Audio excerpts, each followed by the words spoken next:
اور اس کی حفاظت کی ذمہ داری ہماری ہے۔ آسمان سے 104 کتابیں نازل ہوئی، 100 کتابیں چھوٹی اور 4 کتابیں بڑی۔ چھوٹی کتابیں جن کو صحیفے کہا جاتا ہے، ابراہیم علیہ السلام پر، ادریس علیہ السلام پر، شیس علیہ السلام پر، بہرحال موسیٰ علیہ السلام پر صحیفے کی آئے کتاب، اور 4 کتابیں بڑی، توریت، انجیل، زبور اور قرآن کریم۔ لیکن کسی بھی کتاب کی حفاظت کا ذمہ اللہ نے نہیں لیا ہے۔ توریت کی حفاظت کا ذمہ نہیں لیا، انجیل کی حفاظت کا ذمہ نہیں لیا، زبور کی حفاظت کا ذمہ نہیں لیا، قرآن پاک کی حفاظت کا ذمہ لیا ہے۔ ہم نے اس کو نازل کیا ہے اور ہم اس کی حفاظت کریں گے۔ بھائیوں، پہلی کتابوں کو کتاب اللہ کہا گیا اور اس کو کلام اللہ کہا گیا۔ وہ کتاب اللہ تھی، یہ کلام اللہ ہے، اللہ کا کلام ہے، یہ باقی رہنے والا کلام ہے، اس کو فنائیت نہیں ہے۔ کل من علیہا فان ویبقی وجہ ربک ذو الجلال والاکرام۔ قرآن کریم بہرحال اللہ تبارک و تعالیٰ فرماتے ہیں سب چیز فنا ہو جائیں گی اور کوئی باقی نہ رہے گا، اللہ کی ذات باقی رہے گی۔ نبی بھی فنا ہو جائیں گے، نبیوں کا بھی انتقال ہو جائے گا، سارے فرشتے مر جائیں گے، حاملان عرش بھی مر جائیں گے، اور گویا حضرت اسرائیل علیہ السلام جو روح نکالتا ہے اس کی بھی موت آ جائے گی، سب مر جائیں گے، کوئی باقی نہیں رہے گا، لیکن قرآن کریم اس وقت بھی باقی رہے گا۔ قرآن کریم جبکہ سب فنا ہو جائیں گے، سارے نبی، سارے انبیاء اور سارے فرشتے سب فنا ہو جائیں گے، لیکن قرآن کو فنائیت نہیں ہے، قرآن کو بقا ہے، قرآن باقی رہے گا۔ اللہ تعالیٰ نے اس کی حفاظت کا ذمہ لیا ہے۔ کیا بتایا جائے، یہ اللہ کی حفاظت ہے۔ یہ چھوٹے چھوٹے معصوم بچے جو قرآن پاک کو حفظ کر لیتے ہیں، جن کو کرتا پہننا نہیں آتا، پائجامہ پہننا نہیں آتا، ان کو کوئی سلیقہ نہیں ہے، بہرحال لیکن یہ قرآن پاک کو حفظ کر لیتے ہیں، یہ اللہ کی حفاظت نہیں ہے تو اور کون؟ کیا بات ہے، معصوم بچوں کا، چھوٹے چھوٹے بچوں کا قرآن پاک کا حفظ کر لینا یہ اللہ کی حفاظت نہیں ہے تو اور کیا ہے؟ اللہ چھوٹی ابھی ہم نے نیٹ پر آپ نے بھی دیکھا ہوگا، ہم نے بھی پڑھا، میں تو یہ موبائل وغیرہ رکھتا نہیں پڑا، مجھے پتا نہیں ہے، لیکن ہمارے دوستوں نے، ساتھیوں نے بتایا ہے کہ ابھی موبائل پر، نیٹ پر ایک خبر آئی، ایک بچے نے گویا اس قرآن پاک کو 55 دن میں حفظ کیا ہے۔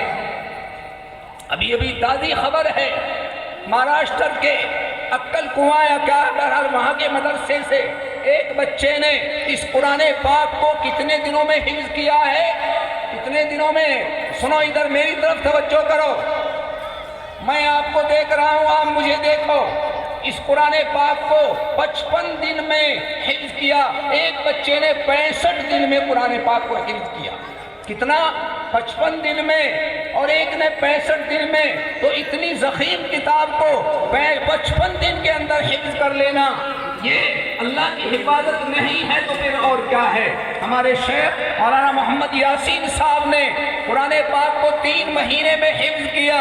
حضرت مولانا سلیم اللہ خان صاحب کراچی میں جو مفتی تقی صاحب عثمانی اور بڑے بڑے علماء کے استاد ہیں، 35,000 مدرسوں کے سرپرست، وفاق المدارس کے صدر حضرت مولانا سلیم اللہ خان، میرے استاد الاساتذہ، میرے استاد کے بھی استاد شیخ یاسین، حضرت مفتی نصیر صاحب، بڑے بڑے علماء کے استاد، بہرحال حضرت مولانا سلیم اللہ خان صاحب نے اس قرآن پاک کو 1 مہینے میں حفظ کر لیا تھا۔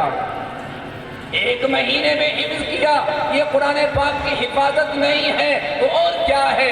بہرحال شیخ مدنی کے متعلق بھی آتا ہے، مالٹا کی جیل میں تھے جب تھے، شیخ الہند نے فرمایا رمضان شریف آ گیا، حسین احمد یہ رمضان میں قرآن سننا چاہتے ہیں، اور حضرت مولانا یہ حافظ نہیں تھے، اور حضرت مولانا حسین احمد مدنی مالٹا کی جیل میں قرآن پاک کو روزانہ پارا یاد کرتے، حضرت میں سناؤں گا، اور رات کو تراویحوں میں سنا دیتے۔ ایک مہینے میں 29 دن میں گویا یہ کہیے پورے قرآن پاک کو حفظ کر لیا۔ یہ قرآن پاک کی حفاظت نہیں ہے تو اور کیا ہے؟ ایک کتابوں میں ہم نے پڑھا ہے، ایک بدرو نے اس قرآن پاک کو 3 دن میں حفظ کیا ہے پورا۔ کتنے دنوں میں؟ کتنے دن میں؟ بچوں کتنے دنوں میں حفظ کیا؟ 3 دن میں پورا قرآن شریف حفظ کر لیا۔ ادھر پارا دیکھا سنا دیا، دیکھا سنا دیا، دیکھا سنا دیا، 3 دن میں پورا قرآن شریف حفظ کر لیا۔ بہرحال تفصیل کا موقع نہیں، یہ حفاظت خداوندی نہیں ہے تو پھر اور کیا ہے؟ اللہ تعالیٰ نے اس کی حفاظت کا ذمہ لیا ہے۔ بہرحال واقعات تو بہت سارے ہیں، اگر میں آپ حضرات کو سنانے لگوں وقت زیادہ ہو جائے گا۔ اس وقت آپ حضرات کے سامنے اس کو ایک تو نماز پڑھنی ہے، اور نماز کے بعد میں پھر دوبارہ یہ مجلس قائم ہوگی، اور اس میں علماء تشریف فرما ہے۔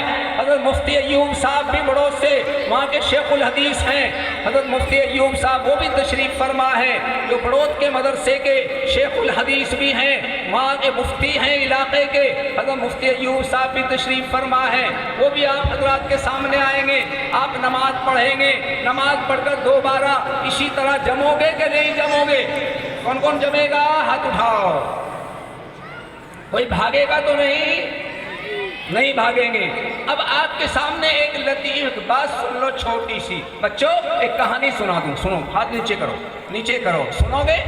ایک کہانی سنا دوں، میں بچوں کو بھی سنا رہا ہوں اور تمہیں بڑوں کو بھی سنا رہا ہوں، تقریر نہیں کر رہا، اس وقت تقریر کا موقع بھی نہیں ہے، ابھی نماز آپ کو پڑھنی ہے اور پھر دوبارہ یہ مجلس شروع ہوگی، تو اس لیے ایک کہانی سن لو، سنو۔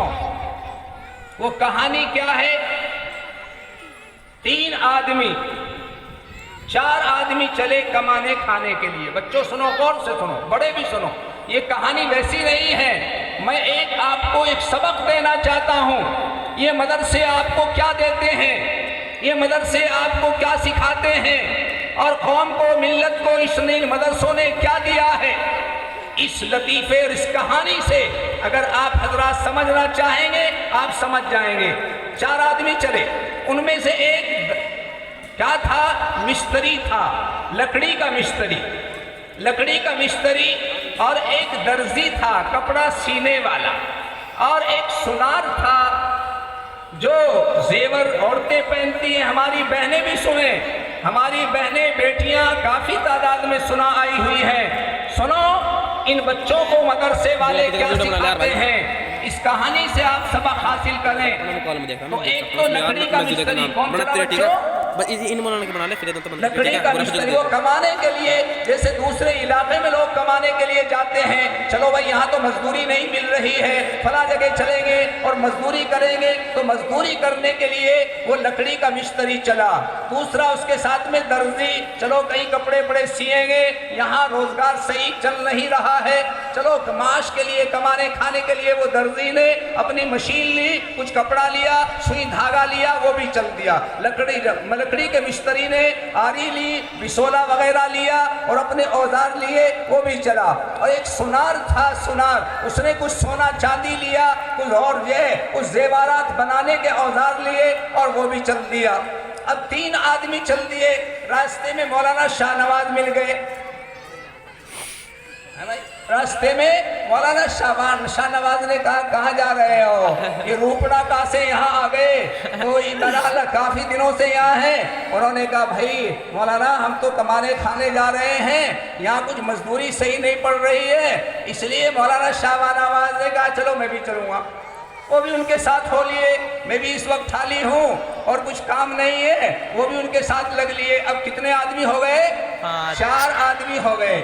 اب راستے میں ایک جگہ ٹھہر گئے، جب راستے میں ٹھہر گئے، ٹھہرنے کے بعد میں اب رات کو انہوں نے سوچا چاروں نے کبھی ایسا نہ ہو چور آئے ہمارے اوزار لے جائیں، کپڑا لے جائے، مشین لے جائے اور یہ ہمارے بڑا آری بسولا وغیرہ لے جائے، اس لیے تم اس کے رات کے 4 حصے کر لو۔ ایک آدمی جاگے گا اور 3 آدمی سو جائیں گے، پھر دوسرا جاگے گا، تیسرا جاگے گا، جو گویا رات میں ایک آدمی جاگتا بھی رہے گا اور رات بھی پوری ہو جائے گی اور ہماری تھوڑی تھوڑی نیند بھی پوری ہو جائے گی۔ 4 حصے کر لیے۔ پہلا نمبر آ گیا لکڑی کے مستری کا، جاگنے کا۔ اس نے سوچا تجھے لمبی رات ہے، 4 گھنٹے جاگنا ہے، 3-4 گھنٹے کچھ کام کر لوں۔ اس نے لکڑی لی اور اس نے لکڑی کی گڑیا بنائی۔ لکڑی کی گڑیا، پہلے اب تو پلاسٹک کی ہو گئی ہے، پہلے لکڑی کی گڑیا بنتی تھی، مٹی کی، تو اس لیے اس نے لکڑی کی گڑیا بنائی اور کہا بیچنے کے لیے لکڑی کی گڑیا بنائی، اور بنا کر اس کا وقت پورا ہو گیا۔ اس نے درزی کو اٹھایا، بھائی کھڑا ہو، وہ درزی کھڑا ہو گیا۔ اب درزی نے دیکھا وہ لکڑی کی گڑیا، مستری نے لکڑی کی گڑیا بنائی ہے، تو اس نے سوچا میں بھی کچھ کام کر لوں، وقت پورا ہو جائے گا۔ اس نے اس گڑیا کے کپڑے سی دیے، اس کی شلوار بنا دی، اس کا کرتا بنا دیا، اس کو اوڑھنی اڑھا دی اور گویا ایک دلہن کی شکل میں اس کو بنا دیا۔ اس نے درزی نے اس کے کپڑے سی دیے۔ اب سنار کا نمبر آیا، اس نے سنار کو اٹھایا۔ سنار نے دیکھا کہ اوہو، اس لکڑی کے مستری نے گڑیا بنائی ہے، درزی نے کپڑے سی دیے ہیں۔ اس نے اس کے ناک میں ناک کا زیور بنا دیا، کان میں بالی پہنا دی اور اس کے گلے میں ہار بنا دیا، ہاتھ کی چوڑیاں، پیر کی پائدے وغیرہ جو بھی اس نے بہرحال اس کو زیورات سے زیور پہنا دیا اور اس نے زیوروں سے اسے آراستہ کر دیا۔ اب وہ اس کے بعد میں ملا جی کا نمبر، کس کا نمبر آیا؟ چوتھا مولانا شاہ نواز کا نمبر آ گیا۔ اب مولانا شاہ نواز نے یا مولانا عمر نواز نے جو بچے پڑھاتے ہیں، دونوں ہی پڑھاتے ہیں، بہرحال ملا جی کا نمبر آ گیا اور انہوں نے دیکھا، ملا جی نے، مولانا نے دیکھا کہ اس نے لکڑی کی گڑیا بنائی ہے، درزی نے کپڑے سی دیے ہیں اور سنان نے زیور بنا دیا ہے، اب میرے پاس تو کوئی ایسا کام نہیں ہے، میں کیا کروں؟ اس نے تہجد کا وقت ہو گیا، اس نے وضو کیا، مصلی بچھایا اور بچھا کر جو ہے دعا کرنا شروع کر دی، اے اللہ اس میں تو روح ڈال دے، اے اللہ تو اس میں روح ڈال دے، اے اللہ اس میں روح ڈال دے۔ اللہ کا نظام، کبھی کبھی کوئی واقعہ کسی بات کو سمجھانے کے لیے بنا لیا جاتا ہے تاکہ بات سمجھ میں آ جائے۔ بہرحال اس میں روح ڈل گئی اور وہ جیتی جاگتی دلہن بن گئی، جیتی جاگتی دلہن بن گئی۔ اب صبح کو جب چاروں اٹھے، ان چاروں میں آپس میں اختلاف ہو گیا۔ لکڑی کا مستری کہنے لگا دلہن تو میری ہے، میں نے اس کو گھڑا ہے۔ درزی نے کہا میں نے کپڑے بنائے ہیں، میرا حق ہے، میں رکھوں گا۔ اور اس نے کہا سنار نے، میں نے زیور بنایا ہے، سونا چاندی کا زیور پہنا دیا ہے، میں اس کا حقدار ہوں۔ اب ایمانداری سے بتاؤ اس دلہن کا حقدار کون ہے؟ مولانا شاہ نواز بچے بھی کہہ رہے ہیں کہ دلہن کا حقدار کون ہے بھائی؟ مولانا شاہ نواز دلہن کا حقدار، دلہن کے حقدار ہیں۔ کیوں؟ انسان 2 چیزوں سے بنا ہے، ایک جسم سے اور روح سے، اور اصل انسان جو ہے وہ جسم نہیں ہے، اصل انسان روح ہے۔ یہ جو ہمارا جسم ہے یہ تو اس کے روح کے کپڑے ہیں، اصل انسان روح ہے۔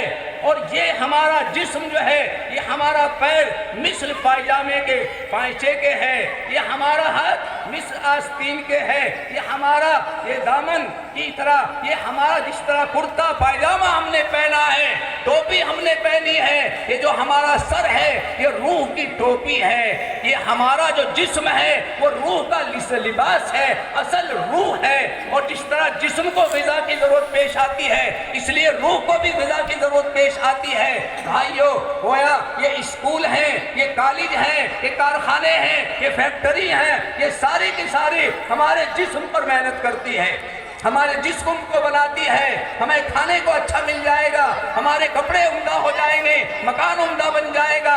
یہ ہماری فیکٹریاں، یہ کارخانے اور یہ اسکول اور کالج ہمارے جسم پر محنت کرتے ہیں، اور یہ مدرسے والے اس پر روح پر محنت کرتے ہیں، اس پر محنت کرتے ہیں، روح پر، روحانی غذا ان کے ذریعے دستیاب ہوتی ہے۔ بھائیو بہرحال یہ قرآن کریم اگر نہ ہو تو یاد رکھیے، اگر کسی کو قرآن کریم کی ایک سورت بھی یاد نہ ہو اس کو زندہ رہنے کا حق نہیں ہے، اس کو زندہ رہنے کا حق نہیں ہے اس زمین پر۔ اگر کسی کو ایک قرآن کریم کی آیت بھی یاد نہ ہو، یاد رکھیے مسلمانوں ہوش کرو، یہ قرآن کریم جو مدرسوں میں پڑھایا جاتا ہے یہ آپ کو پڑھاتے ہیں۔ ابھی مولانا مسائل بھی بیان کر رہے تھے، ابھی بتا رہے تھے، اور قرآن شریف میں فرمایا نماز بے حیائی اور برے کاموں سے روک دیتی ہے، لیکن اس کے ساتھ ساتھ میں ایک جوڑا جملہ میں کہتا چلوں، حضرت تھانوی نے اس کی تشریح یہ بھی کی ہے،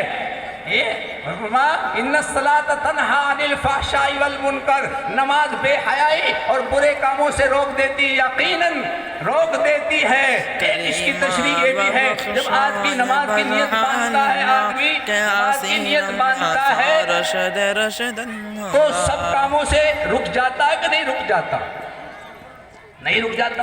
جب نماز پڑھ رہا ہے اب وہ جیسا اس سے قرآن آتا ہے ویسا پڑھے گا، رکوع کرے گا، ہاتھ باندھ رکھے ہے، اب جھوٹ نہیں بول رہا، دھوکہ نہیں دے رہا، اب غیبت نہیں کر رہا، کسی پہ بہتان نہیں باندھ رہا، اب چوری نہیں کر رہا ہے، کسی کو ہاتھ سے تکلیف نہیں دے رہا ہے، کسی کو نگاہ سے گھور نہیں رہا ہے، نماز پڑھ رہا ہے، تو جب تک وہ نماز پڑھتا ہے وہ برے کاموں سے رکا رہتا ہے کہ نہیں رکا رہتا؟